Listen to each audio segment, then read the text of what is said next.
Hey, what's up, everyone? Welcome back to the Sayless podcast. Talafalaba malo lelei nisa bolovinaka. And for the sake of our uso here, bonjour. Bonjour, everyone. Man, we have an amazing guest here with us, ladies and gentlemen.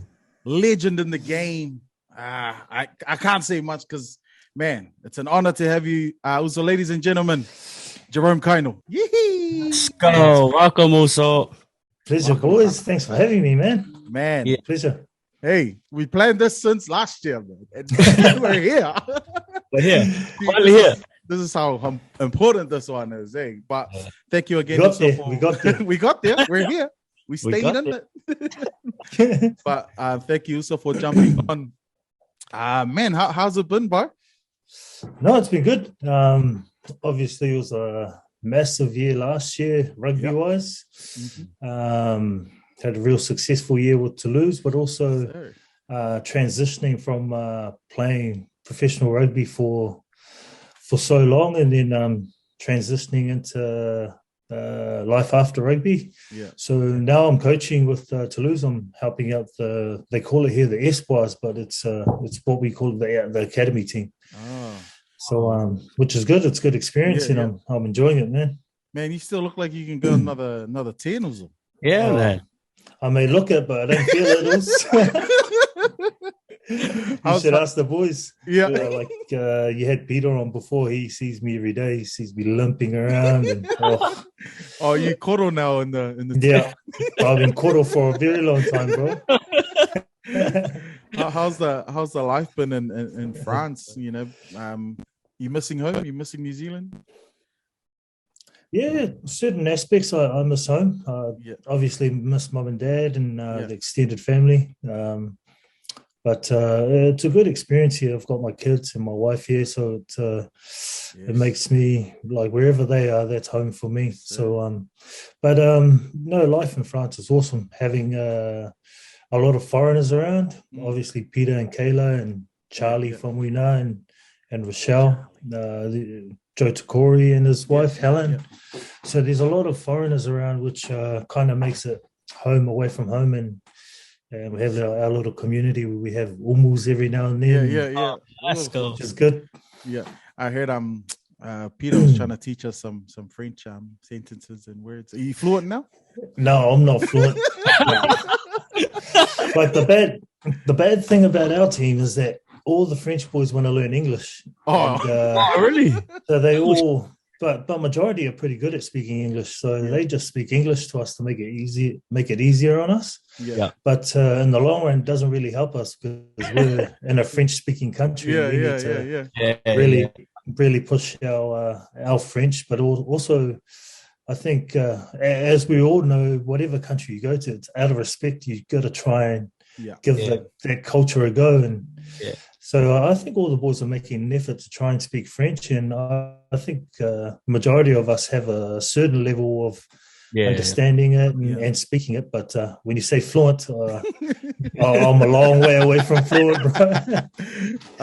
Before I throw into my toko atu, I want to ask this one. What's your favorite bakery food that you miss from home? My favorite bakery food from home. So I'm from South Auckland. I grew up in Papakura, but I lived in like Roscommon, Clendon for a bit. Yeah. And if you know Clendon shopping centre, there's this guy named Ming. So shout out to Ming. He's Ming's Bakery. He had the best steak and cheese pies. So it was either his steak and cheese pie or his combo roll. The sausage roll with the two sausages in it and cheese. Ooh, game changer. And that's why the coaches make us the extras. Yeah. That's why all the island boys are at the back. It's all you, Ming. All right, let's get into it. Yeah, let's get into it, bro. Jerome Kaino, mate. You're a young Polynesian kid growing up, and obviously, like you said, in South Auckland. What was that life like growing up as a Polynesian kid, going through the ranks at school, the ages at school, and then hitting high school as well? What was that like for you growing up? What was that like, brother? Man, growing up in Papakura. I have to say Papakura because I've had a few podcasts in the past where I've said Papakura. And all my mates from back home are like saying, pronounce it properly, man. It's Papakura. So I have to say Papakura. Shout out to DJ Severe as well. He's from Papakura. But no, life in South Auckland was awesome. I loved it. Had a lot of island families around at that time. And so for me, growing up, everything was about sports. Obviously, in the early 90s, everything was about Michael Jordan. And I would always play ball in the schools. And so back then, the schools never had fences. Oh, yes. Blocking schools. You could just go walking in and out, play on the tennis courts, play on the basketball courts. But now majority of the schools are all chained up or fenced up, so you can't really go in and play on the courts. Can't really skip class anymore. Yeah, you can't really go out the back. But for me, everything was about sports. Playing touch with the boys after school, playing touch at school, basketball, volleyball with the church family. Yep. So for me growing up, it was all about being active and just playing with the older brothers and the neighbors. But everyone says that, a lot of us island families didn't really have much. But when I look back and I think about it, we had so much in terms of what we needed and to feel loved or succeed. But whenever I think of life in South Auckland, I've only got fond memories and kind of set me up well to succeed in whatever I wanted to do. Nice, nice, and it's so humbling hearing you that and that's like every other Polynesian kid that I kind of see as well growing up. Sports was everything to them, and that's where they find a happy place, right? But how did you manage to get yourself into St. Ken's, bro? Like, what was that like? What was that journey like getting there? Man, it was for me. It was a matter of luck. Right place at the right time. I went to school in Papakura with one of my best mates from now, John R4. So he got a sports scholarship to go to St. Ken's before me, a couple of years before me, and we always kept in touch. Every time he still lived in Papakura at that time, and would always see him after he'd get back from St. Ken's and would have a chat. So he kind of knew that I had a bit of talent or a bit of potential. So he mentioned it to some people that he knew or his coaches, and they came and had a look, watched me play rugby league for Papakura, and then watched me play union. So that's the channel that my opportunity came through. It was just a matter of luck and knowing that John had gone there. So the opportunity was presented to me, and I saw how John flourished going from Papakura to there, and for me it was a no-brainer to try and get more opportunities or make the most of what I had. Yeah. Oh, awesome, bro. Obviously, St. Ken's being far away from Papakura. What was that culture like, or what was that, that experience or journey going to one of, the best schools in New Zealand? Like, what was that journey like for you? Like, was it a shock, or did you just merge in like it was normal? No, it was a huge shock for me. Going from Papakura, where I have to try and paint Papakura in a really good light here because it's my hometown.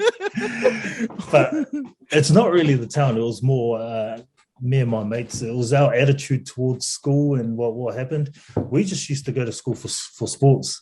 Like a lot of my mates would wear our rugby bags across our shoulder, and you look in the bag, there's only probably a rolled up refill pad and the rugby boots for after training. But no, there wasn't too much structure to what we did at school. It was more just turn up, learn a little bit, but everything was about sports, training after school, playing league at lunchtime. But when I went to St. Ken's, everything was like really strict, really structured. And before I went to St. Kitts, I just thought that I'd just rock up and everything would be about rugby training, succeeding in sports, being the best I could be there. But man, I was wrong. It was all about focusing at school. And I had to get a certain level of attendance, levels in class to be able to play rugby. So for me, it was a bit of a shock, but it was a good way to adjust my attitudes towards schoolwork and academics. Awesome, bro. Like we see nowadays that the high school rugby is almost professional rugby these days. Back in New Zealand and you know, back then it was hotel, you know, and at the moment, you know, these young generations are considered as almost like professional rugby because they're on TV.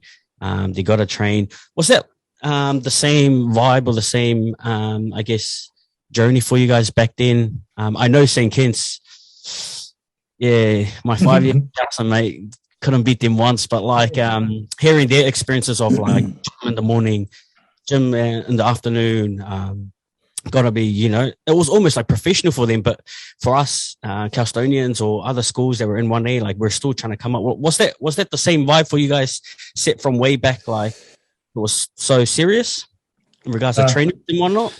No, when I arrived, it was still just training on Tuesdays and Thursdays after school. So we used to look at the rowing team and the cycling team that they used to have at school. They used to get to school about 5:30 in the morning and train before school. So we compared what we did to what they did, and no, our program was just probably like normal, like Houston, and what we used to do at Papakura. It was just turn up. You had to do your schoolwork and train Tuesdays after school and Thursdays. So it wasn't as full on as what I hear it is right now with a lot of the schools now. Yeah, a lot of schools now. Yeah. That's awesome, bro. Was it sorry, bro. Was it always rugby, bro? Was there something else during school that you kind of thought, oh, maybe I'll give this you know, a little look at or whatnot? But or was it always like, yeah, bro, I want to be an All Black? Nah, rugby league was my first love. Imagine that, man. I played rugby league. I played rugby league before I played rugby. Jeez. But the first ever sport I really kind of wanted to succeed at was basketball, because it took my mum a long time for me it took her a long time to let me play contact sports. Yeah, she didn't want me to get injured, didn't want me to play rugby or league.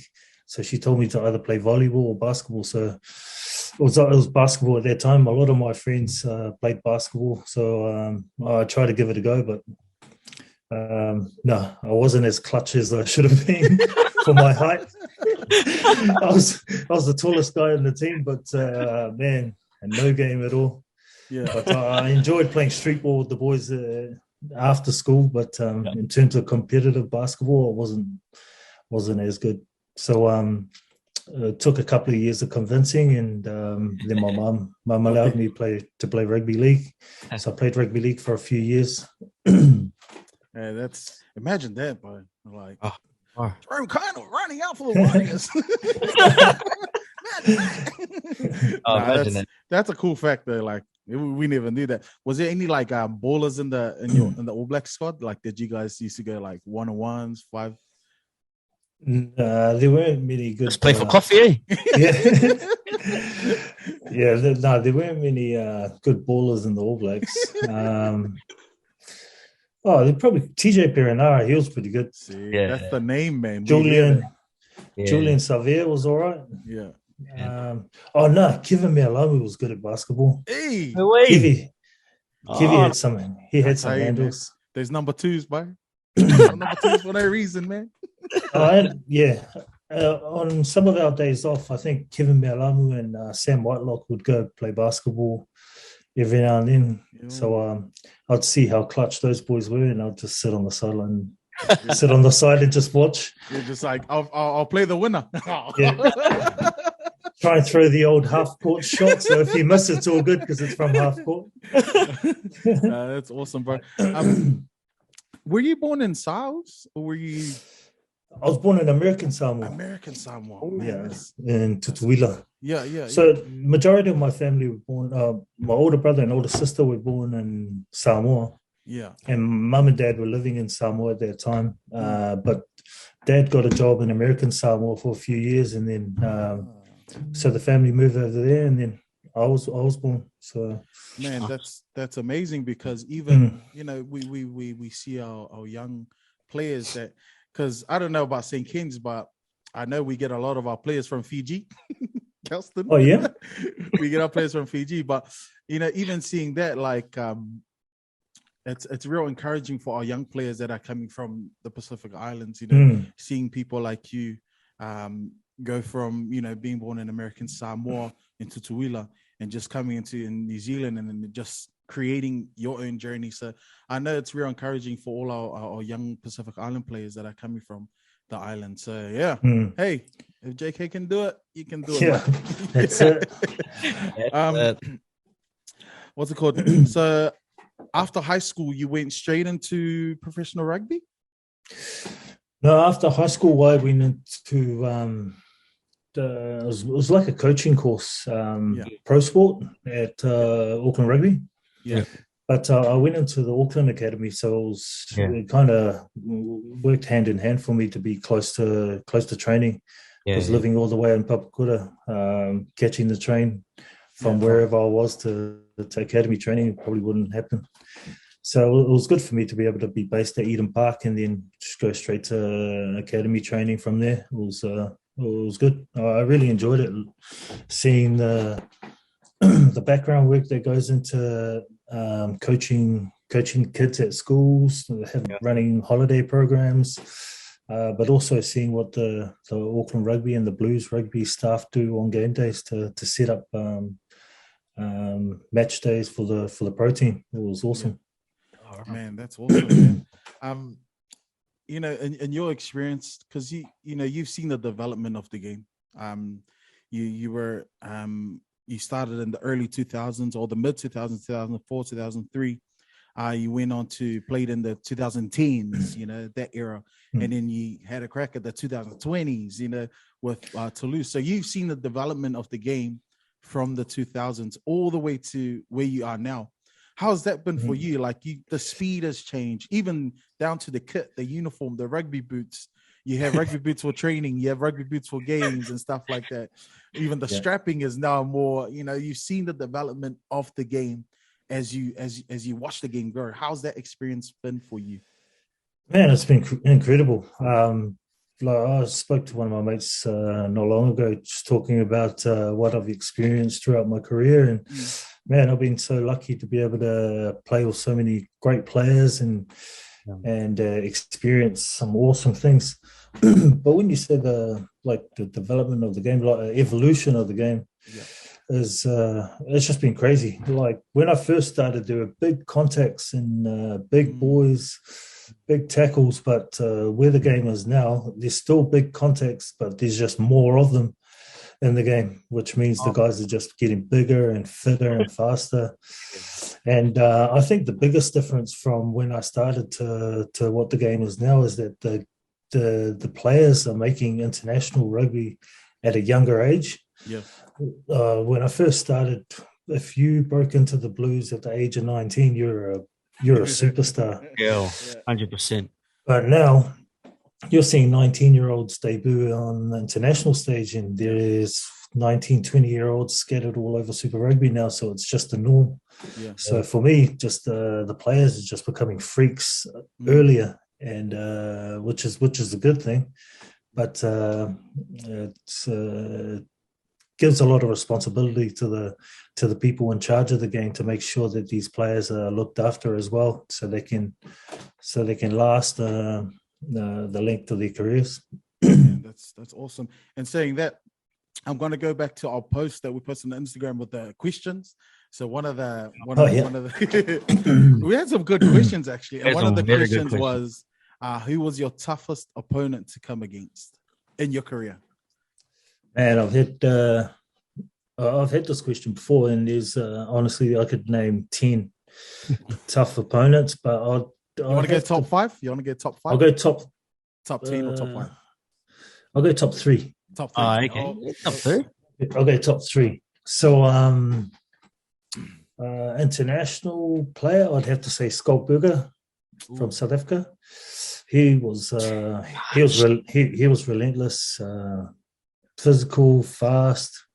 He was a tough opponent to come up against because as hard as he would hit you in the first minute, he would come the same pace in the 80th minute. He was so fit. So he would be definitely up there at the top of the list. Jerry Collins was one of my he was someone that I looked up to when I was at school, and I always admired the way he played. But also coming up against him, you kind of had that, I don't know, it was a bit of fear coming up against someone like that, because you know what they're about, and you watched them most of your teenage years, and then all of a sudden you're coming up against him, and when you feel one of his tackles, man, it's exactly like when you're watching it. So he was a tough opponent, but he used to speak Samoan to me on the field when I played against him. So it was, I think that added to the intimidation factor. So he was always a tough opponent. But also someone that I played a lot of rugby with, but also against, is Richie McCaw. He was he was the most incredible player that I've played against, and tough. He's not big, not intimidating looking person, but he could hit hard, man. But and he'd just keep going and going and going. Man. Shout out to Richie. If you're watching this, you got to be on the podcast next. I'll ask one more actually from the question poll. I'll give you this one. What's the toughest match of your career? Ooh. Oh, go top 3 again. No, you got it. Yes. Yeah. I think the toughest match for me would have to be the 2011 Rugby World Cup final. Yeah.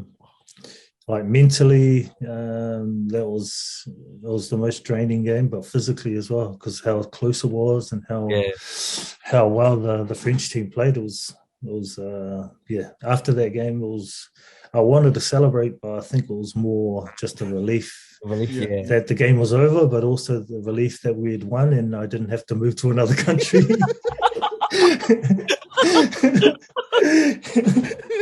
It was like your life was on the line. I know, exactly. Your career was on the line. The bags were already packed. Babe, just leave it on the door.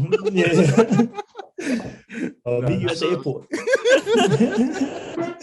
That's awesome, bro. We'll get back to more questions from the people. But the eligibility rule for our PI players, it's something that's been ringing through social media, and it's finally approved with some sort of regulation in it. How do you guys, being right there, in Europe with all the PI Māori brothers, how was that feeling for you guys when that finally came through? Man, I think it's a huge positive, like for a lot of players who have played for either the All Blacks or Australia or whatever country it is, haven't been on the international stage for a few years, and they still got a lot to give. Man, I think it's positive for our island nations to be able to get a lot of that experience, a lot of that talent back to be able to play for our nations. Because, man, there are a lot of players over here that would love to play international rugby again, but just can't because they've made these rules. But now that they've given that opportunity to those players, it's going to give so much experience to our younger generation of the younger boys coming through our home nations, Tonga, Samoa, Fiji. Man, it's just going to make our World Cups a lot more competitive with our island nations having those players back. Man, that's awesome. That's awesome, bro. JK, I remember growing up, NPC, that's what it was back then. We had the likes of Dougie, yourself, Carlos, all the guys that were already playing international level, playing at NPC. And these days, we hardly see any All Blacks, and that's probably just because of the clash or maybe the end of year tour and NPC and whatnot. But when you were playing for the All Blacks, did you ever at a time feel like, it'll be good to go back and play some NPC or some ITM? Yeah, and that was some of the most enjoyable rugby that I played was playing for Auckland. Like before I wanted to play for the All Blacks, I wanted to play for Auckland. Growing up, you saw Michael Jones, Andrew Blowers, Peter Fatialofa, those early days. And like my family, we couldn't afford to go to those open days and get posters. Yeah, so every year the Herald bring out a poster in the middle of the page. There used to be an Auckland poster, so I used to have every year. My dad used to get the Herald, and we would always put the poster up on the hallway. But yeah, before I wanted to play for the All Blacks, I wanted to play for Auckland. So whenever I played for the All Blacks and I had the opportunity to go back, it was some of the best, most enjoyable moments that I had playing rugby. And talking about that, mate, if you had one memory that you could think of from ITM or NPC back then, what would it be, bro? Apart from your debut. How was your debut, actually? Where were you? Did you get a call or did you get just a chat too? No, I got apparently they were trying to ring me, but I never got the phone call. Yeah, I don't know. You're at Ming's Bakery. Yeah. My Alcatel back then wasn't working. But I think they were trying to contact me, but I couldn't. I never knew that they were trying to ring me. So I only found out when the team got named on TV. Yeah, so it was a huge shock. I was at my girlfriend's house, who was now my wife. Yeah, I was at her house, and then we watched it, and and then all of a sudden the phone started going off, and my mum and them rang me. It was pretty cool. Yeah. Awesome, mate. You've played 100 games for the Auckland Blues, 100 plus games for the Auckland Blues. You've become an icon for the city of sales. How was that like on your end, knowing that, like you're an icon of the Auckland Blues? Like every little kid knows Jerome Kaino. You mentioned your name. Every kid in 09 knows your name. Like, what's that like for you? Oh, man, it's a crazy thought. I'm not too sure if every kid would know my name, but man, I'm patriotic. 09, everywhere I go, I always rep 09. A lot of our boys over here were all majority of us are from Auckland, so we stand strong over here. Yeah, sometimes when I was living in New Zealand, or even now, a lot of people hate on Auckland. I don't know. Oh, yeah. I don't know why. Still the same, Uzo. I don't know why. Probably they try and find something to hate on Auckland for. But yeah, I think that's what makes me even more patriotic and passionate about Auckland. I love that city and proud to call it my home. But yeah, to be able to walk around and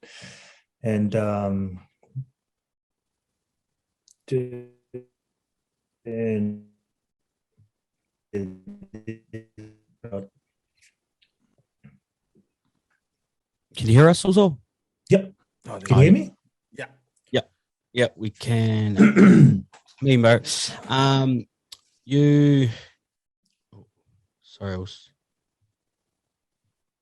can you hear us? Can you hear me? Yeah. You're good. Yeah. Cool, man. Obviously you're a loyal Blue. Was there ever a time where you thought, or maybe an opportunity came from another Super Rugby team? No. No way. Never fold. Never fold. Oh, there was one time where I after the 2011 World Cup, I went to Japan. I went to Japan for 2 years, and then I wanted to come back to the Blues, but I didn't think they had enough room to have me back, and I didn't think there was a position to have me. So I think that was the only time that I kind of considered moving somewhere else. But the only place I would have gone to would have been the Chiefs, because it's closer to home. But also, when I was growing up in Papakura, we were in the counties region. Yeah. And back then, the Chiefs, counties were under the Chiefs. Wow. And I used to see the Chiefs train in Papakura every now and then. But, if you were to ask me what other Super Rugby team I'd play for, probably only the Chiefs, because I've got one of my best mates, Liam Messam. He was there at that time, and if the Blues couldn't have me for some reason, the only other option would have been the Chiefs. That's me, bro. Unlucky Chiefs. Unlucky Chiefs. We're going to touch a bit out on with the All Blacks, bro, and the 2011 World Cup. Also with the back-to-back to 2015. Thinking back to that, bro, like you've won 2 World Cups, mate.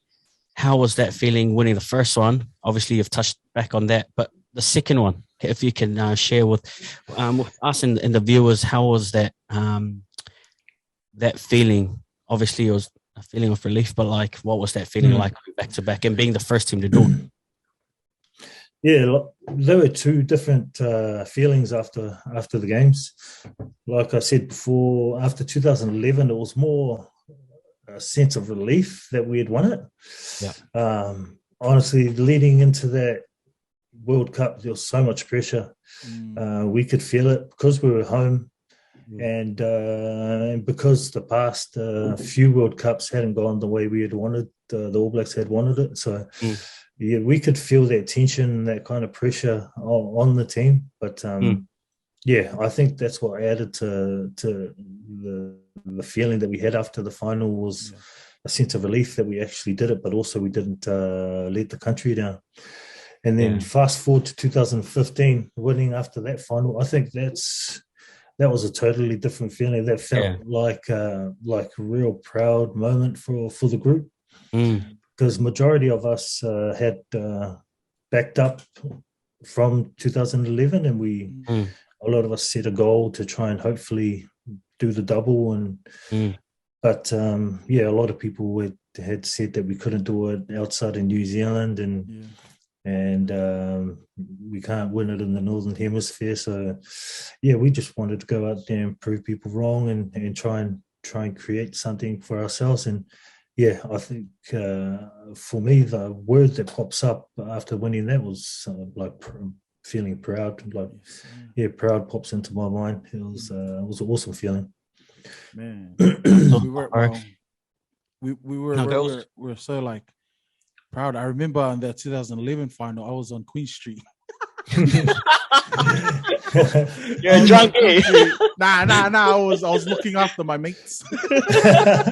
I was on Queen Street, so they set up the screens on Queen Street and stuff like that. Yeah. I remember when that final whistle went.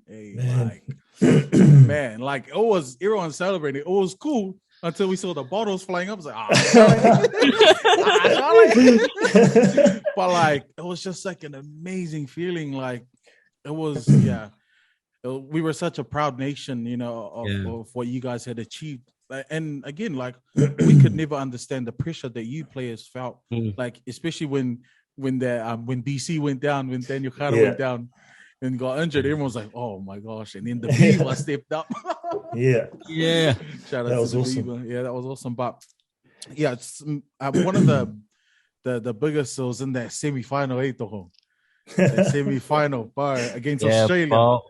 There was one. Honestly, I was probably iconic, mate. The greatest try saver in the world when Digby was running, bro. We want you to talk about what was in your head, the feeling that you tackled him, and then you didn't just tackle him, you lift the poor guy up.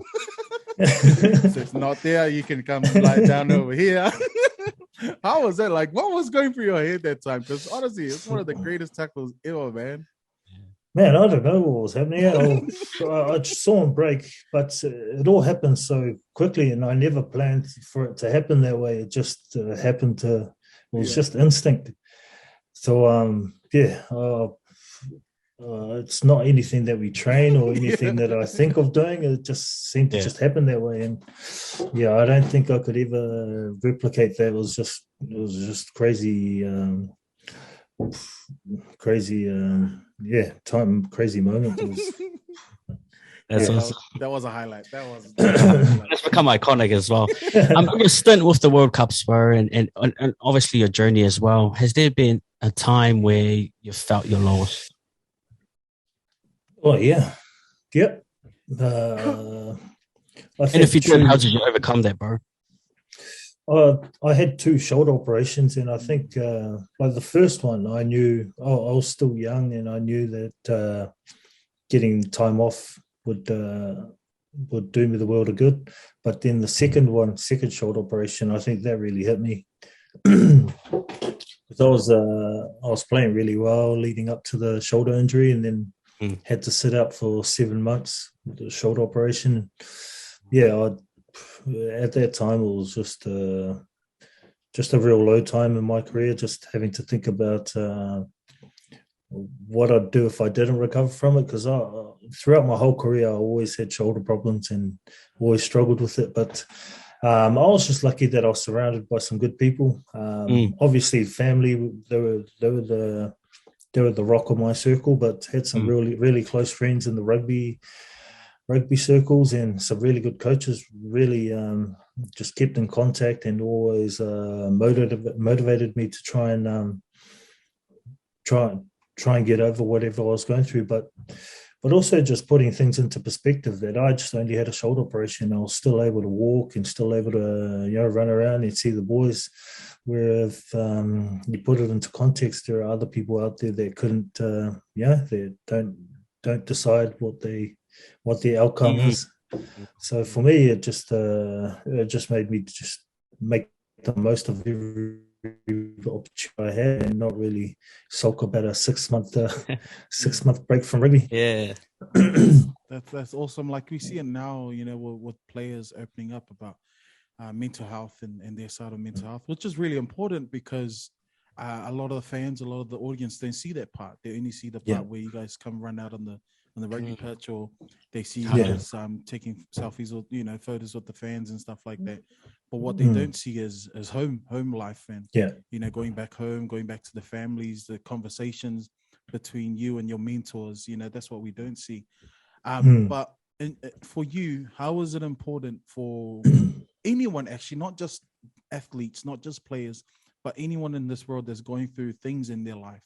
Why is it important for you to talk to others about it, or talk to people that are close to you about it? Man, I think it's really important. Like especially us who come from Polynesian backgrounds, like speaking about your problems isn't a natural instinct for us, eh? 100%. Like honestly, dealing with it yourself is what we know. It's how we grew up. It's not really a thing to try and feel vulnerable or to be vulnerable. So I think starting with the Island boys or people in New Zealand in general, it's not really our first instinct to open up and share, because one, it's not our natural instinct, but two, we don't want to bog other people down with our problems. But what we'll find is that the more you share, the more you'll probably find that other people have things in common. That some people might be going through the same thing. And I found that too. I really struggled to be vulnerable or to open up to people, and sometimes I still do. But you feel afterwards that someone might have a piece of advice, or someone might have gone through an experience that you're going through, and it might be that bit of advice or that bit of dialogue or sharing that you had with that person could be the difference in you carrying on with it or getting through it. That's awesome. Like that's wisdom right there, bro. Yeah, that's wisdom, man. Like, thank you, Us. Because one time I remembered when you guys as a team, the All Blacks, were like hammered on the media, was the 2007 World Cup. Like I've never seen like a team being so like battered down, not just NZ media, but like the world media. You as a team, like what was that conversation like with you and the brothers, and you guys as a team, as a pack, to be like, man, we can't let this bring us down. What was that like mentally for you guys? I didn't go to that World Cup. So But being in the team the year after, I think there was still remnants of those feelings. The leaders still, I think they still had that feeling of being written off or being called a choker and a lot of those things. But I think seeing Richie and Kevin, a lot of those leaders that were in the team, I think it just motivated them even more to try and make a difference or create something new for the team or for the newer players. But I think the good thing about the leaders that went through that experience, I think they try to make the team environment a lot better for the younger players. Yeah. Like they put in like mental skills trainings for the younger players, media training for the younger players, so they can deal with certain situations, certain pressures. So for me, going through the All Black environment and having seen everything set up for the younger players to succeed, man, I just wanted to take my hat off to those those older leaders that went through those experiences, because I think for them going through that, they must have been like, man, I don't want any other younger players or any other players to go through this and not have any support.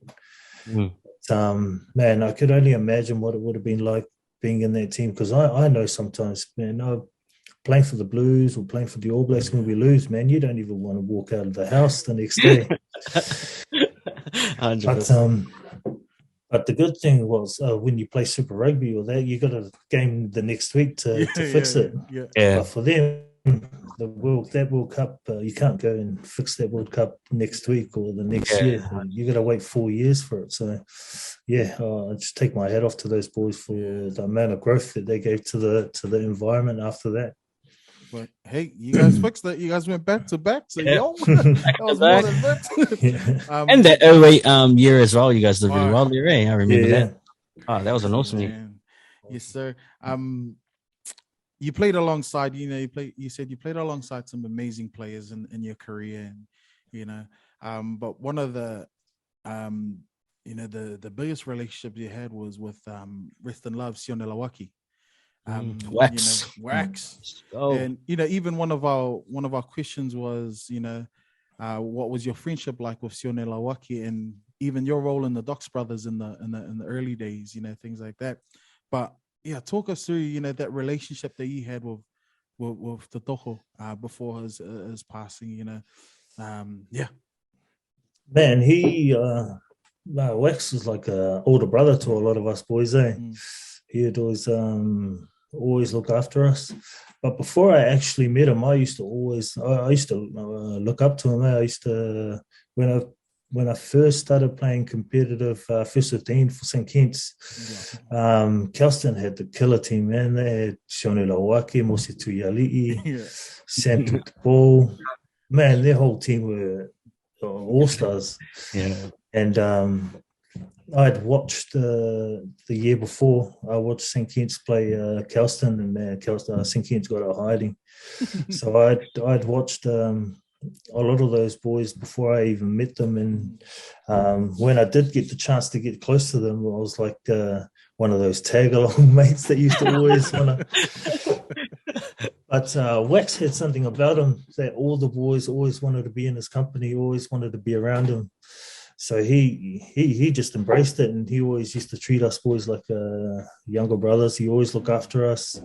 So I think that's how the friendship grew, because a lot of us all knew each other or knew him, and always wanted to be around him. So he was a good man to be around. Him and Hame, awesome family, but definitely miss him. Yes, sir. Rest in love. Before we go, another player was Jerry Collins. Rest in love to Jerry Collins as well. What role did he play in your career, or what was that relationship like? Yeah, he was very similar to Wax. I always wanted to be around him because I used to look up to him and used to see him on TV. But Jerry was a lot more he was a lot more open, a lot more straight up than Wax. Wax was more like Wax was more like a strike one, and then straight to strike three. But Jerry, he was more open, more straight up, like whatever, if you did something wrong. But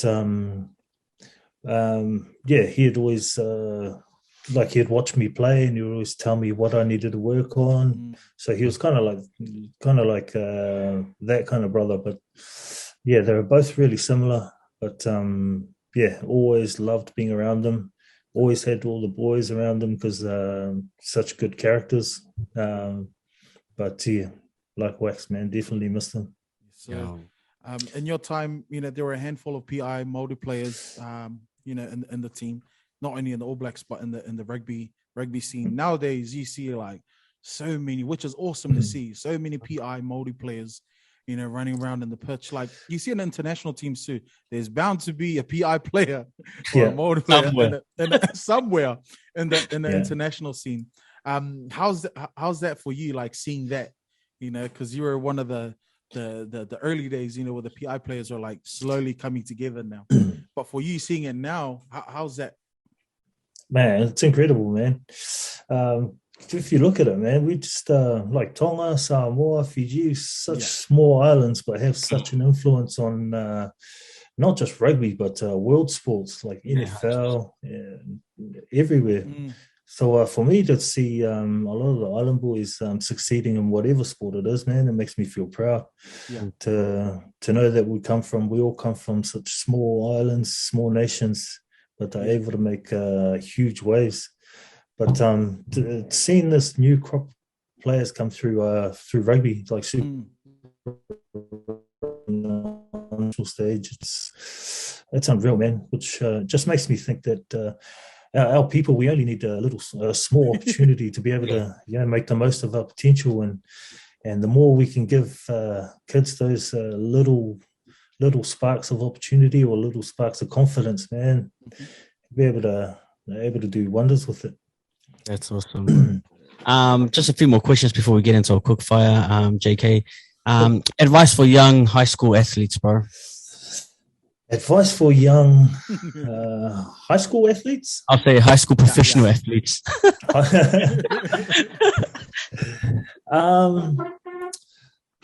For me, advice that I even took when I was professional was just to make the most of the people around you.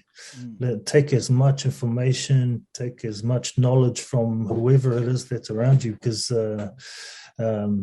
everyone's there to help, everyone's there to make you better. And a lot of players, sometimes they hinder themselves because they don't learn or listen to a lot of the people around them.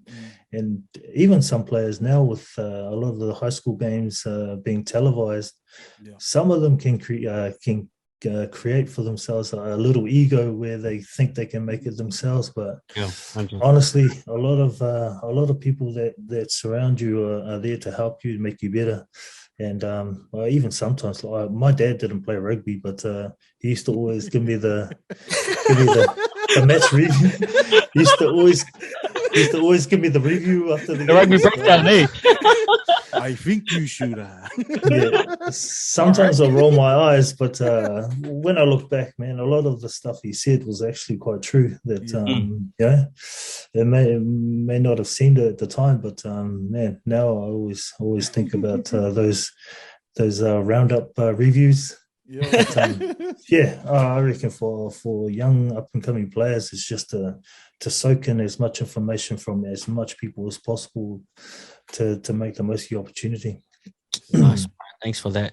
One question that we always ask our guests to jump on, if you could tell Jerome Kaino, 18-year-old Jerome Kaino, something, what would it be?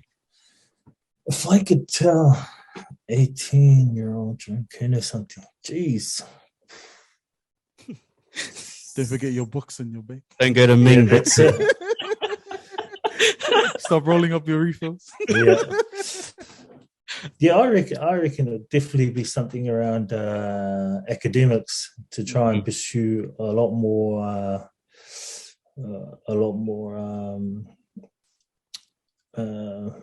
or just be a lot busier outside of sports or outside of rugby in terms of academics. learn as much outside of rugby as possible. Yeah. That's great advice, mate. That's great advice. We have a lot of boys that jump on and kind of voice that, like more to rugby than rugby. But that's it. Thanks for that, bro. Last question, bro, before we get into our quick fire questions. What's next for Jerome Kaino? For me, for the next couple of years, I'm here with Toulouse coaching. Yes, try and learn a lot more French than what I know now. But no, I'm enjoying it here in France, here with Toulouse. It's such a great club, and got a great bunch of boys over here. So yeah, that's what's next for me, and hopefully be back soon in the near future. Nice. Well, we're gonna get into our quick fire, bro. Five questions. Our quick fire questions. We always do this at the end. So, and there's one question at the end. Right at the end. We always ask everyone. So, looking forward to your answers on that one. Okay, first one. Do you have any game ritual? Game ritual. Something that I always do is I'd always say a prayer before I put on my jersey, and I'll write my family's name, my daughter's, my son's names, my wife's name, mum and dad, and Philippians 4:13. So that's something that I always do. Apart from that, everything else is quite relaxed. And tackles too, eh? That's the numbers people will see when you get hit from him. 413. 413, boys. 413. Next one. You're stuck on an island. But you get to choose 3 people that will help you survive on the island. And those 3 are, first one is Liam Neeson. The second one is Charlie Famwina. And the last one is John Afor. Which of those 3 would help you survive on an island? The skills, everything has come into play. Everything. Liam Neeson. Yeah, Liam Neeson, Charlie, and John Afor.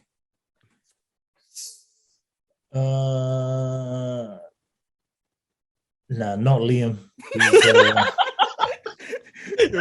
He's so sick. Liam's moldy, but he's not moldy. He couldn't make me a shelter, I don't think. He's thinking. Nice. I'd have to go with Charlie. Yo. He's a thinker. He's probably I'll have to go with Charlie. He's a real smart man, eh? He plays like chess. Oh yeah. He plays chess, he reads books, he's a property man as well. So I think he's the thinker that think outside the box to make me survive, and then I'll leave him on the island. Just build me a boat and then later. Oh, yo, shout out to Charlie, bro. Shout out to Charlie. If you were to choose another sport to be professional in, it could be in the Olympics or whatever sport, which sport would it be? I don't have to be good at it. Just any sport. Oh yeah, any sport. Sport. Just be professional, bro. Get millions of dollars, man. Surfer. Oh. Professional surfer, I reckon. Oh, buddy, you gotta go to Hawaii now, bro. Always on beach, warm weather. Yeah. Yo. You gotta join Sefa in Hawaii and take him out for surfing, bro. Yeah. I'll watch you. I'll do your videos. I wish I could surf, bro. Nice. Sicky. And fourth one, in the All Blacks, who was your messiest roomie? Oh, messiest roomie. Gee, some of the boys will probably say me. No, I didn't think I ever came across a real messy roomie. Oh, who was your favorite roomie? One of your favorite roomie in the team? Liam. Yeah. Liam or Kevin Meramu. Because Kevy had all the gadgets. He had PS4. He had all the games. The music. Yeah. So either Liam or Kevy. Bro, we gotta get Kevin Meramu on here, bro. Oh, you need to get Kevy on here. Shout out Kevy, Mr. Mayor. Yeah. Get on here, Oos. Yeah, man. Thanks for getting him for us. And the last one. Your top 5 guests. Let's say you have you plan the dinner tomorrow night, and your top 5 guests. Who would be in that top 5, living or have passed on? Anyone, celebrities, sports athletes, present, current, whatever. Yeah. Okay. We've had some pretty good ones too, man. There's a standard. I'll go Bruce Lee. Man, I grew up every Bruce Lee movie. We watched Bruce Lee. That's a good one. I'll go Bruce Lee. Floyd Mayweather. Money, man. Who else? Probably The Rock. Yeah. 2 more. Muhammad Ali. And am I allowed to say Jesus? Yeah. Hey, bro. Jesus. Nice. Yeah. Oh, let's go. What a table. What a table. Yeah. You guys will be having church, doing boxing. Nah, put all the other 4 and let them have a boxing match. Well, that's ladies and gentlemen, the man himself, Jerome Kaino. Thank you so much also for jumping on. We appreciate your time. Thank you for taking time out of your family and everything else that you're busy with just to be on here with us. Ladies and gentlemen, Jerome Kaino is your so Sefwas your toko atu Sayless podcast. Your heart is so much better than being down. Open your mind, let your love shine around and round. Open your heart, it's so much better.